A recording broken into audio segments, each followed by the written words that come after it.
Hello friends, क्या हालचाल है आपके। मैं हूं निशांत कुमार और आज के इस वीडियो सेशन में मैं आपको बताने वाला हूं कि सी प्रोग्रामिंग हम किस तरीके से सीखेंगे और स्टेप बाय स्टेप सारा चीज हम लोग डिस्कस करने वाले हैं। तो आज का जो सेशन होगा ये उनके लिए है जिनको सी प्रोग्रामिंग के बारे में कुछ भी आइडिया नहीं है और उनको समझ में नहीं आ रहा है कि हम किस तरीके से स्टार्ट हम करें।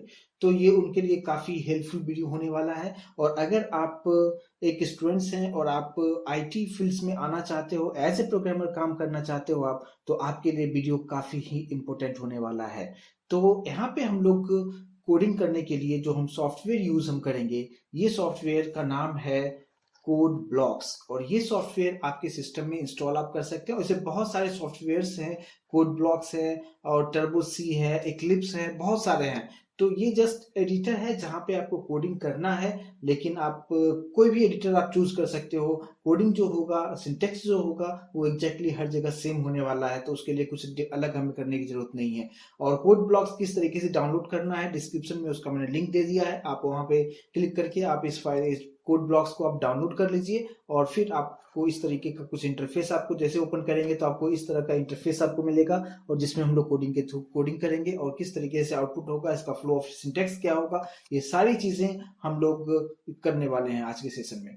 तो यहाँ पे ये जो सिंटेक्स आपको देख रहे हैं और पे जो हमारा इंटरफेस है कोड ब्लॉक्स का, यहाँ पे आपको दिखेगा एक क्रिएट न्यू प्रोजेक्ट।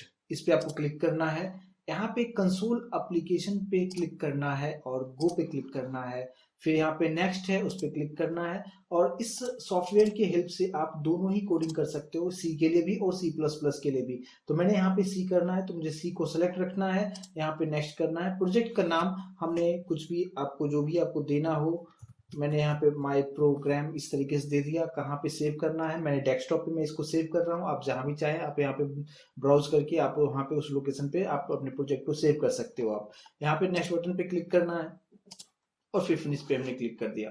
तो इस तरीके से कुछ हमें आएगा आउटपुट, जो इस तरीके से हमारा इंटरफेस अब इस तरीके से आ जाएगा। और जो प्रोजेक्ट का नाम मैंने दिया था माय प्रोग्राम, यहाँ पे दिखा रहा है। और उसके जस्ट नीचे आप देखेंगे सोर्सेस है और यहाँ पे प्लस बटन पे क्लिक करना है और यहाँ पे मेन डॉट सी, और इसको डबल क्लिक करेंगे तो आपको एक सैंपल प्रोग्राम आपको यहाँ पे लिख के देता है।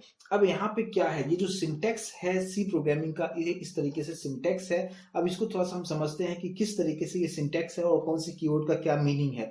तो सबसे पहले जो आपको यहाँ पे लिखा हुआ है हैश इंक्लूड और stdio डॉट एच, और दूसरा जो लाइन है यहाँ भी है hash include stdlib dot H. तो यहाँ पे std का मतलब होता है standard, I for input, O for output और H मीन्स होता है header file. Means standard input output header file और standard library dot header file. तो ये जो दो फाइल है आपको कंपलसरी आपको ऐड करना होगा, सभी प्रोग्राम में ये कॉमन होगा। और ये जो होता है कि आप सिंपली आप ये समझो कि आप जैसे कोई भी लैंग्वेज आप बोलते हो तो उसके लिए आपको एक डिक्शनरी चाहिए, उसका एक रूल्स रेगुलेशंस होता है कोई भी लैंग्वेज सीखने के लिए। तो कौन से कीवर्ड से क्या होता है वो सारा इंफॉर्मेशन इस दो फाइल के अंदर में स्टोर्ड है। तो इसको हम कहते हैं हेडर फाइल। और यहाँ पे आपको कुछ भी चेंजेस नहीं करना है, एज इट इज इसको रखना है। इसके बाद हमें यहाँ पे मिल जाता है मेन फंक्शन। और मेन फंक्शन का नाम से ही समझ में आ रहा है क्या कि मेन मतलब क्या, कि this is the starting point of your program. Means without main you can not execute any C programming. Means आप सी मतलब इस सी प्रोग्रामिंग में किसी भी प्रोग्राम अगर आप कोडिंग कर रहे हो, आप मेन फंक्शन के बिना लिखना हो तो आप नहीं लिख सकते हो। मेन हमें कंपलसरी चाहिए ही। और यहाँ पे हम लोग लिखते हैं इंट मेन, और ये जो ब्रैकेट साइन होता है इसी को हम कहते हैं फंक्शन। तो इसको हम कहते हैं ये हमारा फंक्शन है, यानी मेन फंक्शन है। और यहाँ पे आपको करली ब्रैकेट स्टार्ट करना है और फिर करली ब्रैकेट को क्लोज करना है। यहाँ पे आपको ध्यान रखना है कि सी प्रोग्रामिंग जो है ये कंप्लीटली केस सेंसिटिव होता है। और आपको यहाँ पे कहाँ पे करली ब्रैकेट है, सेमी कॉलन है, कॉमा है, ये सब चीजों पे काफी ध्यान देना होगा। अगर आपने कुछ भी इस तरीके से मिस किया तो वो आपके प्रोग्राम में एरर दिखाएगा। तो आप थोड़ा सा आपको केयरफुल रहना पड़ेगा इस चीजों के लिए। लेकिन ये बहुत ही आसान है, सावधानी से अगर आप देखेंगे तो आप अच्छा प्रोग्रामिंग कर सकते हैं। अब यहाँ पे जो मेन फंक्शन है इसमें हमें कुछ भी चेंजेस नहीं करना है, सेम इसी तरीके से रखना है। इसके बाद मैं ये पार्ट हटा दे रहा हूं अभी। अब इतना जो भी आप देख रहे हो, यानी ये जो दो हेडर फाइल हो गया हमारा, ये हमारा मेन फंक्शन हो गया और लास्ट में हम रिटर्न 0 लिखते हैं यहाँ पे। तो ये हमारा सिंटैक्स होता है। और रिटर्न 0 क्यों लिखते हैं? क्योंकि यहाँ पे इंटीजर है, तो इंटीजर मीन्स होता है क्या, कुछ एक होल नंबर रिटर्न करना। मीन्स क्या कि अगर ये फंक्शन एग्जीक्यूट होता है तो ये रिटर्न क्या करेगा। तो यहाँ पे मैं कुछ कैलकुलेशंस नहीं कर रहा हूँ, तो मैं सिंपली यहाँ पे लिख दिया क्या कि अगर ये फंक्शन कॉल होगा, मीन्स कॉल होने का मतलब क्या, एग्जीक्यूट होना। मीन्स अगर ये फंक्शन एग्जीक्यूट होता है तो हमें 0 रिटर्न करेगा। और सेमीकोलन का मतलब होता है complete the line, means line वो कंप्लीट हो गया। जैसे हम आप अगर आप इंग्लिश में कुछ आप एक लाइन आप लिखते हो तो वहां पे फुल स्टॉप लिखने का मतलब क्या होता है? फुल स्टॉप मीन्स क्या कि वो पर्टिकुलर लाइन कंप्लीट हो गया। तो सेम उसी तरीके से प्रोग्रामिंग लैंग्वेज में सेमीकोलन का मतलब लाइन कंप्लीशन होता है। तो यहाँ पे मैंने ये लाइन कंप्लीट कर दिया सेमीकोलन देते हुए। तो आपको ध्यान रखना है कि ये जो है हमारा सिंटैक्स है, इसमें हमें कुछ भी चेंजेस नहीं करना है। आपको जो भी कोडिंग करना है, जो कुछ भी आपको फ्लो ऑफ के लिए आपको इस तरीके से आपको कोडिंग लिखना है। ये सिंटैक्स है, इसमें हम कोई भी चेंजेस नहीं करेंगे। अब बात करते हैं क्या कि अगर मुझे कुछ भी प्रिंट करना हो, कुछ मैसेज डिस्प्ले करना हो सिंपल सा, तो हम किस तरीके से कर सकते हैं। तो उसके लिए यहाँ पे हमारे पास है print F function. Print F और ब्रैकेट आप देख सकते हैं, और ब्रैकेट को ही हम प्रोनाउंस करते हैं क्या कि इट इज अ फंक्शन। और ब्रैकेट के अंदर आप डबल कोट में आपको लिखना है, मीन्स जो कुछ भी मैसेज आपको प्रिंट करवाना हो। मैंने जैसे यहाँ पे लिखा हेलो सी प्रोग्रामिंग, मुझे ये टाइप मैंने यहाँ पे कर दिया और मेरा टारगेट क्या है कि ये मैसेज हमें प्रिंट होना चाहिए। तो डबल कोट में आप जो कुछ भी लिखेंगे वो एज इट इज प्रिंट होगा आउटपुट स्क्रीन पे। और ये क्लोज किया ब्रैकेट को, और यहाँ पे सेमीकोलन, सेमीकोलन के बारे में जस्ट बताया कि वो लाइन कंप्लीट, ये पर्टिकुलर लाइन हमारा कंप्लीट हो गया। तो आप ये समझिए कि अगर मुझे कुछ भी प्रिंट करना हो तो प्रिंटफ यूज करना है, और ब्रैकेट में डबल कोट के अंदर आप जो कुछ भी लिखेंगे एज इट इज प्रिंट हो जाएगा। मैंने यहाँ पे 2 डॉट भी लिखा तो वो भी प्रिंट होगा आउटपुट स्क्रीन पे। अब बात ये है कि हमने तो यहाँ पे कोडिंग कर दिया, लेकिन आउटपुट हम किस तरीके से देखेंगे, आउटपुट हमें कहाँ पे दिखेगा। तो यहाँ पे अगर आप देखें मेरे कर्सर पे आप पॉइंट करेंगे, यहाँ पे है, यहाँ पे रन, और यहाँ पे है बिल्ड एंड रन। तो हमें क्लिक करना है बिल्ड एंड रन पे, और जैसे इस पे आप क्लिक करेंगे एक आपको ब्लैक आउटपुट स्क्रीन दिखेगा, और यहाँ पे जो भी मैंने मैसेज यहाँ पे लिखा था प्रिंटफ के अंदर, वही मैसेज हमें हेलो सी प्रोग्रामिंग और 2 डॉट भी यहाँ पे दिखा रहा है। यहाँ पे दिखा रहा है प्रोसेस रिटर्न 0, इसकी वजह से आपको दिखा रहा है 0, और एग्जीक्यूशन टाइम भी दिखा रहा है कि कंप्यूटर को इस प्रोग्राम को रन करने के लिए 0.012 सेकंड टाइम लगा। और फिर लिखा है प्रेस एनी की टू कंटिन्यू, मींस कोई भी की प्रेस करोगे, जैसे मैं कोई भी की प्रेस कर रहा हूँ आउटपुट स्क्रीन चला गया। तो इस तरीके से कुछ भी मैसेज प्रिंट करना है तो सिंपल आप प्रिंटफ आप फंक्शन का यूज आप कर सकते हैं। तो ये तो हो गया कि सिंपल सा एक मैसेज प्रिंट करना। लेकिन सपोज अगर मैंने यहाँ पे एक लाइन और इसी तरीके से मैंने लिख दिया हेलो सी प्रोग्रामिंग 1 और हेलो सी प्रोग्रामिंग 2, इस तरीके से मैंने स्टेटमेंट हमने लिखा। अब मुझे क्या करना है कि अगर आप इसको रन करेंगे तो आउटपुट आपको hello C programming 1 and hello C programming 2 आपको दोनों दिखा रहा है, लेकिन दोनों सेम लाइन में दिखा रहा है, लेकिन मैंने यहाँ पे अलग अलग लाइन में लिखा था।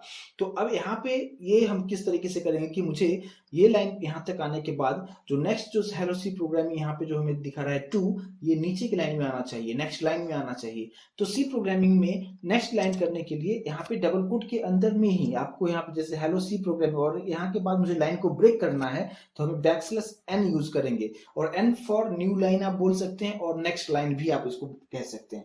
अब इसको आप रन करके अगर आप देखेंगे तो आप देख सकते हैं कि ये जो हेलो सी प्रोग्रामिंग 1 और ये 2 दोनों अलग अलग लाइन में आ चुका है। लेकिन ये काफी एक दूसरे से क्लोज है, मींस लाइन में अगर आपको बीच में गैप अगर चाहिए, हेलो सी प्रोग्रामिंग 1 और सी प्रोग्रामिंग 2 के बीच में गैप चाहिए, तो जितना बीच में गैप चाहिए उतना आप \n यूज कर सकते हैं। और अब अगर इसको आप रन करके देखेंगे तो आप देख सकते हैं यहाँ पे गैप दिख रहा है।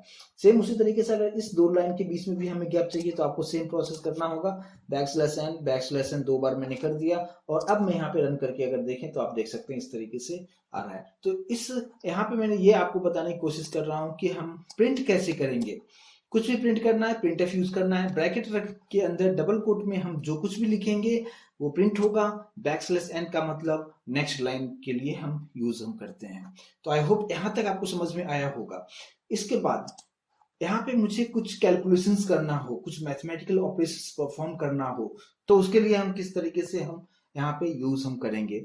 तो यहाँ पे मुझे उसके लिए क्या करना है कि अगर मुझे कुछ वैल्यू प्रिंट करना हो तो किस तरीके से कर सकते हैं, यानी मैथमेटिकल ऑपरेशंस परफॉर्म करना हो तो किस तरीके से कर सकते हैं। अभी मैं ये सारी चीजों को मैं यहाँ पे हटा दे रहा हूँ, और यही मैं आपको समझाने के लिए थोड़ा सा यहाँ पे मैं यूज कर रहा हूँ एक एक्सप्लेन करने के लिए मैं यहाँ पे एक छोटा सा एक यूज कर रहा हूँ। सपोज कीजिए कि अगर मुझे इस तरीके से कुछ कोडिंग करना हो जहाँ पे मुझे कुछ कैलकुलेशंस के लिए मुझे यूज करना है x=10, तो आप इसका यूज आप डायरेक्टली नहीं कर सकते हैं प्रोग्रामिंग लैंग्वेज में। मींस आपको करना क्या है कि इस पर्टिकुलर पार्ट को लिखने से पहले आपको डिक्लेयर करना पड़ेगा कि ये वैल्यू किस टाइप की वैल्यू है और आपने उसको किस में स्टोर किया है। तो ये सारी चीजें जो आता है उसको हम कहते हैं डेटा टाइप्स। आपको समझना होगा। मीन्स डेटा टाइप्स मतलब क्या, मीनिंगफुल नाम है कि डेटा का टाइप्स क्या है। मीन्स आप जो भी कैलकुलेशंस करने के लिए जो भी आप वैल्यू जो यूज कर रहे हो आप, वो होल नंबर में है या डेसिमल में है या अल्फाबेट लेटर में है, तो उसके लिए यहाँ पे कंसेप्ट बताया गया कि डेटा टाइप्स। तो डेटा टाइप्स में सबसे पहले होता है इंटीजर, फिर फ्लोट, और यहाँ पे हम लोग कैरेक्टर भी, हम इसको एक आता है कैरेक्टर, वो भी हम कर सकते हैं। तो अगर मैं बात करूं इंटीजर का मतलब क्या होगा, इंटीजर मीन्स आप सिंपल आप ये समझिए कि होल नंबर होना चाहिए। जैसे मैंने इस तरीके से लिख दिया 10, 20, 30, 40, ये तो सभी होल नंबर में है, तो इसको हम क्या कहेंगे, ये इंटीजर है। लेकिन प्रोग्रामिंग में हम लोग पूरा इंटीजर नहीं लिखेंगे, सिर्फ INT लिखेंगे शॉर्ट में, तो ये इसको हम कहते हैं इंटीजर। दूसरा जो होता है फ्लोट, जिसमें हम डेसिमल में इस तरीके से हम रख सकते हैं। तो कोई भी चीज डेसिमल में अगर हमें रखना हो तो हम फ्लोट यूज करेंगे। और कैरेक्टर के लिए जो हम लोग यूज हम करते हैं, वो हम यूज करते हैं क्या, कि जैसे अल्फाबेट आप लेटर लिख रहे हो कुछ भी, तो उसके लिए हम सिंगल कोट में आपको लिखना जरूरी है। तो इस तरीके से मैंने कुछ भी लिख दिया सिंगल कोट में, मीन्स अल्फाबेट लेटर आपको रखना है, सिंगल लेटर रखना है तो कैरेक्टर यूज करना है।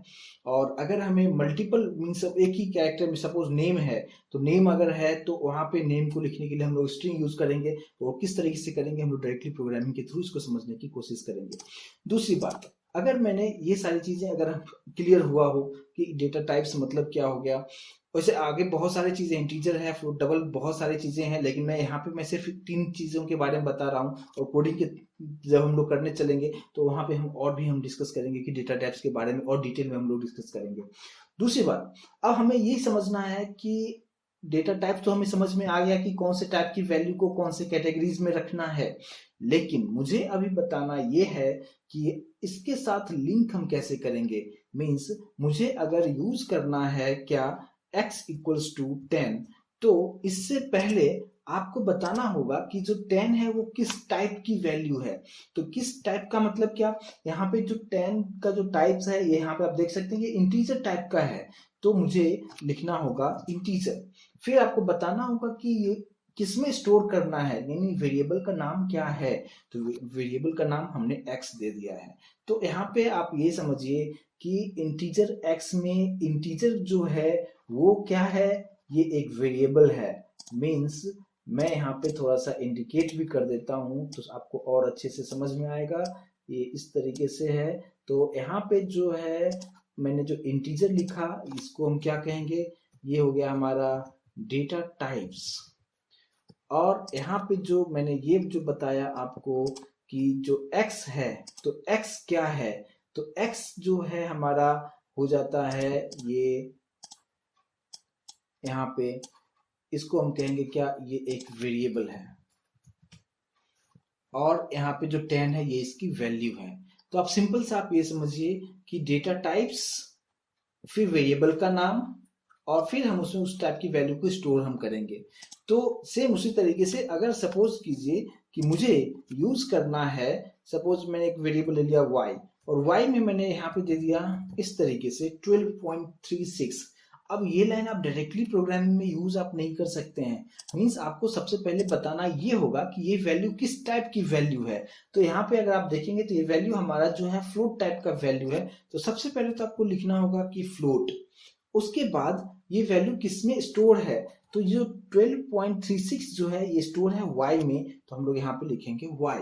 तो इस तरीके से हमें यहाँ पे डिक्लेयर करना पड़ेगा। और इस प्रोसेस को जो है, अगर मैं इस तरीके से इसको बताऊं कि प्रोसेस को हम कहते हैं डिक्लेरेशन, कि सबसे पहले आपको डिक्लेयर करना पड़ेगा, और डिक्लेरेशन होने के बाद अगर आप वैल्यू जब आप स्टोर आप करते हो तो उसको हम कहते हैं इनिशियलाइजेशन। मीन्स विदाउट डिक्लेरेशन आप इनिशियलाइज नहीं कर सकते हैं। तो सबसे पहले डिक्लेयर करना है, फिर इनिशियलाइज करना है। तो ये आपको समझ में आया होगा कि किस तरीके से हो रहा है। मीन्स मैं सिंपल सा ये बताने की कोशिश कर रहा हूँ कि अगर मुझे कोई भी मैथमेटिकल कैलकुलेशन परफॉर्म करना हो तो यहाँ पे कंसेप्ट आ जाता है डेटा टाइप्स का, और डेटा टाइप्स बताता क्या है कि कौन सी टाइप की वैल्यूज है। तो अगर मैं प्रैक्टिकली करके देखें, लेकिन एक उसको समझने से पहले थोड़ा सा और हम लोग देखेंगे कि अगर मुझे इंटीजर वैल्यू को यूज करना है और प्रिंट करना हो सी प्रोग्रामिंग में, तो उसके लिए %d यूज करना है, या हम लोग यहाँ पे %i भी यूज हम करते हैं। तो दोनों से हम उसको प्रिंट करा सकते हैं, %i एंड %d। अगर मुझे फ्लोट को प्रिंट करना हो तो उसके लिए हम यूज करते हैं %f, और कैरेक्टर को प्रिंट कराना हो तो उसके लिए लिखते हैं %c। और सेम उसी तरीके से अगर हमारे पास कैरेक्टर यहाँ पे है तो उसके लिए %c यूज करेंगे, और अगर स्ट्रिंग है तो उसके लिए हम लोग यूज हम करेंगे %s। मतलब क्या कि अगर हमारे पास स्ट्रिंग है, अगर स्ट्रिंग का मतलब क्या, सेट ऑफ कैरेक्टर्स जिसमें हम नाम लिख सकते हैं इस तरीके से। तो यहाँ पे स्ट्रिंग को प्रिंट करना हो तो उसके लिए हम यहाँ पे यूज हम करेंगे क्या, %s। तो ये हमारा हो जाता है कि प्रिंट करने के लिए। लेकिन इसका यूज हम किस तरीके से करेंगे हम कोडिंग पे देखेंगे तो और बेहतर समझ में आएगा। तो चलते हैं यहाँ पे। तो सबसे पहले मुझे ये बताना है कि मुझे कुछ कैलकुलेशंस करना है, लेकिन उसके लिए मुझे एक चाहिए वेरिएबल। तो मैंने यहाँ पे क्या रखा कि आपको पहले ये डिसाइड करना होगा कि जो भी वेरिएबल आप बना रहे हो उसमें किस टाइप की वैल्यू को स्टोर करना है। सपोज हमें एक होल नंबर का कुछ कैलकुलेशंस करना है। सपोज मुझे इस तरीके से कुछ परफॉर्म करना है, 10 + 20 = 30, ये मुझे परफॉर्म करना है। तो हम किस तरीके से करेंगे, और सभी जो वैल्यू है यहाँ पे इंटीजर टाइप की वैल्यू है। तो मैंने यहाँ पे क्या किया कि मैंने यहाँ पे इंटीजर लिखा, एक वेरिएबल का नाम x दे दिया। तो इसका मतलब क्या हो गया कि x एक वेरिएबल है जिसमें मुझे इंटीजर टाइप की वैल्यू को स्टोर करना है। अभी इंटीजर क्या है ये मैंने आपको जस्ट यहाँ पे एक्सप्लेन किया कि इंटीजर क्या है, फ्लोट क्या है, कैरेक्टर क्या है, स्ट्रिंग क्या है। तो मैंने यहाँ पे इंटीजर x लिखा। अब x में कोई वैल्यू हमने स्टोर कर दिया, सपोज 10। आपको सेमीकोलन यहाँ पे देना है। मैंने बताया कि सेमीकोलन का मतलब होता है कंप्लीशन ऑफ लाइन। ये पर्टिकुलर लाइन हमारा कंप्लीट हो गया। अब मैं यहाँ पे क्या चाह रहा हूँ कि मुझे सिर्फ x की वैल्यू को प्रिंट करना है, तो उसके लिए मैं यूज करता हूँ printf। अब यहाँ पे आपको ध्यान देना है, मैंने आपको बताया क्या कि अगर मुझे इंटीजर वैल्यू को प्रिंट करना हो तो उसके लिए मुझे यूज करना है क्या, %i या %d मुझे यूज करना है। मीन्स हमें क्या करना है कि ये जो इंटीजर है, इंटीजर वैल्यू को प्रिंट करना हो तो मैंने आपको बताया कि %i या %d यूज करना है। तो कोडिंग पे हम लोग आते हैं। तो मुझे प्रिंट करना है 10 को, तो 10 यहाँ पे इंटीजर वैल्यू है। तो सबसे पहले आपको लिखना है डबल कोट, और डबल कोट के अंदर इस तरीके से हम लिखेंगे %i या %d, दोनों में लिख सकते हैं, कोई इशू नहीं है। कॉमा लिखना है, और ये वैल्यू किसके पास है, मीन्स ये जो 10 है, सबसे पहले बताना है कि 10 किस में स्टोर रहती है, x में स्टोर रहती है। यहाँ पे हम x लिखेंगे और यहाँ पे हम सेमीकोलन लिखेंगे। मीन्स यहाँ पे मैं क्या कर रहा हूँ, मेरा टारगेट है कि मैं x की वैल्यू को मुझे जस्ट प्रिंट करना है। तो 10 किस टाइप का वैल्यू है, सबसे पहले आपको लिखना है वो डबल कोट के अंदर कि 10 है इंटीजर, तो इंटीजर को प्रिंट करने के लिए %i होता है, कॉमा वो वैल्यू किस में स्टोर है, यहाँ पे x में स्टोर है, तो यहाँ पे आपको x लिखना है। बस सिंपल से इतना ही लिखना है। आप इसको सेव कीजिए और आप रन करके देखेंगे तो आप देख सकते हैं यहाँ पे आंसर हमें दिखा रहा है 10। यहाँ पे x के पास जो वैल्यू था वो दिखा रहा है 10। तो यहाँ पे ये %i लिखना कंपलसरी है। अगर आप ये नहीं लिखेंगे तो आंसर हमें प्रॉपर नहीं मिलेगा। लेकिन अगर आप देखेंगे कि हमें आउटपुट क्या दिखा रहा है 10, अब 10 किसकी वैल्यू है, कहाँ से आ रही है, ये हमें समझ में नहीं आ रहा है। तो हम कुछ मैसेज के साथ भी देना चाहें तो दे सकते हैं, लेकिन वो डबल कोट के अंदर होना चाहिए। इस वजह से पहले वाले में मैं आपको बताया था कि अगर कुछ भी आपको मैसेज लिखना है तो इस तरीके से हम लिखेंगे। मैंने इस तरीके से लिया, the value of x is, तो क्या होगा, यहां से लेके यहां तक एज इट इज प्रिंट हो जाएगा, और %i की जगह पे x की वैल्यू प्रिंट होगा। और अब इसको आप रन करेंगे तो आप देख सकते हैं the value of x is 10। तो यहाँ पे मैसेज भी प्रिंट हो रहा है और उसका जो मैसेज भी प्रिंट हो रहा है उसका वैल्यू भी प्रिंट हो रहा है। तो इस तरीके से हम प्रिंट कर सकते हैं। सेम उसी तरीके से अगर हमारे पास मल्टीपल वेरिएबल्स हो, लाइक x y z हो, तो इसका मतलब क्या हो गया कि 3 वेरिएबल्स हैं और तीनों में हमें इंटीजर टाइप की वैल्यू को स्टोर करना है। अब यहाँ पे x में ऑलरेडी 10 है, y में हमने 20 दे दिया, और z में सपोज मैंने यहाँ पे x + y कर दिया, दोनों का एडिशन कर दिया। अब मुझे प्रिंट करना है किसको, z को। मैं यहाँ पे सिर्फ z लिख रहा हूँ, और z का जो आंसर है वो भी इंटीजर में ही आने वाला है, इसलिए यहाँ पे %i आपको लिखना पड़ेगा। और इसको अब जैसे आप रन करेंगे आपको मैसेज दिखाएगा the value of z is 30। Means यहाँ पे दोनों का एडिशन हमें परफॉर्म करके दिखा रहा है। लेकिन अगर मुझे तीनों का वैल्यू जो प्रिंट करना है, मीन्स हमें जो आउटपुट अगर रन करके मैं दिखाऊं तो आउटपुट आपको क्या दिखा रहा है कि the value of Z is 30, लेकिन 30 कैसे आया ये तो हमें नहीं समझ में आ रहा है कि 30 आया कैसे। आपने एडिशन परफॉर्म किया, मल्टीप्लीकेशन किया, कुछ समझ में नहीं आ रहा है, डायरेक्ट आपको आंसर दिखा रहा है कि the value of Z is 30, लेकिन हमें मैसेज कुछ इस तरीके से दिखाना है, मीन्स आउटपुट हमें कुछ इस तरीके से जो मैंने अभी जस्ट आपको बताया इस तरीके से हमें दिखाना हो, तो हमें किस तरीके से यहाँ पे करें। मैं इसको और कमेंट करने के लिए हम 2 बार स्लैश लिखते हैं तो ये कमेंट हो जाता है। अब यहाँ पे मुझे इस तरीके से अगर मैसेज दिखाना हो तो हम किस तरीके से करें, मीन्स मुझे ऐसा दिखाना है मैसेज, तो यहाँ पे डबल कोट लिखा। सबसे पहले मुझे प्रिंट करना है 10, तो मैंने आपको अभी जस्ट बताया कि 10 को प्रिंट करना है, तो 10 एक इंटीजर वैल्यू है, तो इंटीजर को प्रिंट करने के लिए परसेंट आई प्लस आपको एज इट इज लिख देना है। फिर 20 भी इंटीजर में है तो परसेंट आई, फिर इक्वल साइन है यहाँ पे तो यहाँ पे इक्वल साइन लिखा, और फिर यहाँ पे 30 है, 30 इंटीजर में है तो परसेंट आई हमें लिखना पड़ेगा, और यहाँ पे comma x comma y comma z। अब यहाँ पे आपको ध्यान से देखना है ये कि परसेंट आई जो परसेंट आई है belongs to this x, this percent आई बिलोंग्स टू y, परसेंट आई बिलोंग्स टू z। तो ये जो सीक्वेंस है उसी सीक्वेंस में x और y और z की वैल्यू प्रिंट करते चलेगा। अभी अगर इसको रन करके देखेंगे आप तो यहाँ पे दिखा रहा है 10 + 20 = 30। तो इस तरीके से एग्जैक्ट हमें समझ में आ रहा है कि किस तरीके से यहाँ पे हो रहा है। लेकिन अगर हम बात करें कि ये वैल्यू मुझे खुद से नहीं देना है, मैं अभी यहाँ पे x की वैल्यू 10 और y की वैल्यू 20 दे दिया एज ए प्रोग्रामर, मुझे एज ए प्रोग्रामर नहीं देना है, मुझे रन टाइम में यूजर से इनपुट लेना है। तो उसके लिए हम किस तरीके से करें, इसलिए मैंने यहाँ से सभी वैल्यू था x की y की मैंने यहाँ से रिप्लेस, यहाँ से कंप्लीटली डिलीट कर दिया। अब यहाँ पे मैंने यूजर को समझने के लिए एक मैसेज क्या दे दिया कि enter the value of x, इस तरीके से मैंने मैसेज दे दिया। मैंने आपको बताया कि प्रिंटफ से हमें आउटपुट हमें दिखता है, मींस प्रिंटफ के अंदर हम जो कुछ भी लिखेंगे वही यूजर को दिखेगा। आप सिंपल से आप ऐसे भी बोल सकते हैं कि प्रिंटफ का मतलब क्या कि कंप्यूटर हमें आउटपुट देता है। प्रिंटफ के अंदर आप जो कुछ भी लिखेंगे कंप्यूटर हमें आउटपुट देता है, लेकिन हमें कंप्यूटर को कुछ इनपुट देना हो तो उसके लिए लिखते हैं स्कैनफ, या इसको हम बोलते हैं कि यूजर जो भी इनपुट देगा उसे रीड करना। ठीक है, तो प्रिंटफ का मतलब कंप्यूटर हमें आउटपुट देगा, और स्कैनफ का मतलब हम कंप्यूटर को इनपुट देंगे। मीन्स कैसे देंगे, तो हमें यहाँ पे जो इनपुट लेना है x के लिए मुझे कुछ इनपुट यूजर से लेना है, तो इंटीजर इनपुट लेने के लिए फिर से यहाँ पे आपको बताना है कि परसेंट आई, क्योंकि मुझे इंटीजर इनपुट लेना है।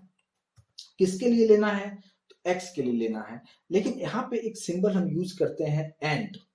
अगर आप यूजर से इनपुट ले रहे हो तो आपको बताना होगा उसका एड्रेस, तो एंड फॉर यहाँ पे हो जाता है एड्रेस, कि x का एड्रेस कहाँ पे है, मींस x का जो मेमोरी एलोकेशन हुआ है वो कहाँ पे है। तो आप सिंपल सा आप ये समझिए, यहाँ पे कंफ्यूज नहीं होना है। अगर आपको प्रिंट करना है तो सिर्फ x लिखना है, और यूजर से कुछ इनपुट लेना है तो एंड x लिखना है, बस इतना ही डिफरेंस है। अब यहाँ पे सेम प्रोसेस हमें करना है, किसके लिए, y के लिए करना है। मैंने यहाँ पे y दे दिया और उसको स्टोर कर दिया y के एड्रेस पे, एंड y यहाँ पे दे दिया। अब यहाँ पे यूजर जो भी इनपुट देगा x में स्टोर हो जाएगा, दूसरा जो इनपुट देगा y में स्टोर होगा, और यहाँ पे x और y का एडिशन होगा और z में प्रिंट करेगा, और इस तरीके से यहाँ पे हमें मैसेज डिस्प्ले करेगा। जैसे आपने इसको रन किया, मैं यहाँ पे दोनों स्क्रीन आपको ओपन रखता हूँ ताकि समझ में आएगा कि क्या हो रहा है। आप देख सकते हैं यहाँ मैसेज क्या है, enter the value of x, जो मैंने यहाँ पे लिखा हुआ है यहाँ पे दिख रहा है। ब्लिंक हो रहा है मतलब क्या, आपसे वैल्यू मांग रहा है बिकॉज ऑफ स्कैनफ। तो सपोज मैंने कोई भी इनपुट दे दिया 42, अब जैसे यहाँ पे मैं एंटर प्रेस करूंगा, आप देखेंगे दूसरा मैसेज आ गया, क्या, enter the value of y, ये मैसेज हमें प्रिंट हो रहा है। अब यहाँ पे स्कैनफ है, मींस हमें फिर से यहाँ पे कुछ इनपुट देना है, हमसे वैल्यू मांग रहा है, तो मैंने यहाँ पे कुछ वैल्यू दे दिया, सपोज 5 दे दिया। अब जैसे मैं यहाँ पे एंटर करूंगा ये ऑपरेशन परफॉर्म होगा, और यहाँ पे प्रिंटफ के अंदर जो भी हमने मैसेज दिया है आप देख सकते हैं 42 + 5 = 47। तो इस तरीके से हम यूज कर सकते हैं प्रिंटफ एंड स्कैनफ का। आई होप कि ये समझ में आया होगा कि सी प्रोग्रामिंग में आप कंप्यूटर से आउटपुट कैसे ले सकते हैं। तो उसके लिए मैंने आपको बताया कि प्रिंटफ के अंदर आप जो कुछ भी लिखेंगे कंप्यूटर आपको आउटपुट दिखाएगा, और स्कैनफ के अंदर हमें इस तरीके से यहाँ पे लिखना है। तो ये तो हो गया कि इंटीजर वैल्यू के लिए। लेकिन अगर हम बात करें कि अगर मुझे कुछ फ्लोट यूज करना है, तो मैंने यहाँ पे लिख दिया फ्लोट x। अब x में मैंने कोई भी वैल्यू दे दिया, सपोज यूजर से मुझे इनपुट लेना है, तो प्रिंटफ के अंदर मैंने क्या लिखा कि एंटर एनी वैल्यू, इस तरीके से मैंने दे दिया एंटर एनी वैल्यू। और सपोज मैं थोड़ा सा स्पेसिफिक कर दूं कि एंटर एनी फ्लोट वैल्यू, इस तरीके से मैंने मैसेज दे दिया। अब यूजर से इनपुट लेना है तो उसके लिए मुझे यूज करना है स्कैनएफ। अब यहाँ पे बताना है क्या कि फ्लोट टेक्स्ट, जैसे इससे प्रीवियस वाले प्रोग्राम में क्या था, इंटीजर लेना था, तो इंटीजर लेने के लिए मैंने बताया था कि %i। सेम उसी तरीके से अगर फ्लोट लेना हो तो उसके लिए मैंने बताया %f। यहाँ पे मैंने यहाँ पे लिख दिया कि अगर आपको फ्लोट लेना हो तो उसके लिए हम यूज करेंगे %f। तो आपको यहाँ पे यूज करना है %f, फिर कॉमा यहाँ पे लिखना है और फिर एड्रेस देते हुए फिर वेरिएबल का नाम लिखेंगे। अब यहाँ पे मुझे प्रिंट करना है, तो प्रिंट करने के लिए मैंने लिख दिया क्या कि entered value is, प्रिंट करते टाइम फिर से %f लिखना है और यहाँ पे x की वैल्यू को मुझे प्रिंट कर देना है। अब इसको अगर आप रन करके देखेंगे, enter any float values, मैंने यहाँ पे सपोज इस तरीके से लिख दिया। मैं अगर सिर्फ 12 लिखता हूँ, आप देखेंगे कि 12 और यहाँ पे डेसिमल के बाद आप देख सकते हैं कि अप टू 6 तक यहाँ पे दिखा रहा है 000 इस तरीके से। फिर से मैं इसको रन करके दिखाता हूँ। अगर मैंने यहाँ पे लिखा 14.23, तो 14.23 और रेस्ट जो 4 था उस पोजीशन पे 000 हमें यहाँ पे दिखा रहा है। तो इस तरीके से आपको फ्लोट लेना है तो आपको %f यूज करना है, इंटीजर लेना है तो %i या %d, दोनों में कोई भी यूज कर सकते हैं आप।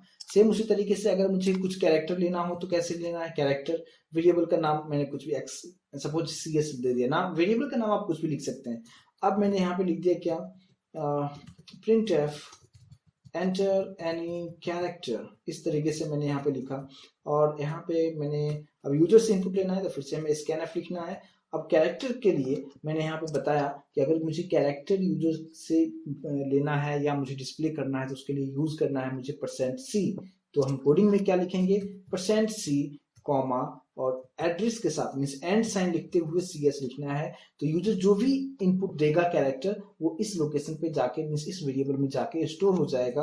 और अगर मुझे इसे प्रिंट करना हो तो फिर लिखेंगे %c और यहाँ पे वेरिएबल का नाम है ch।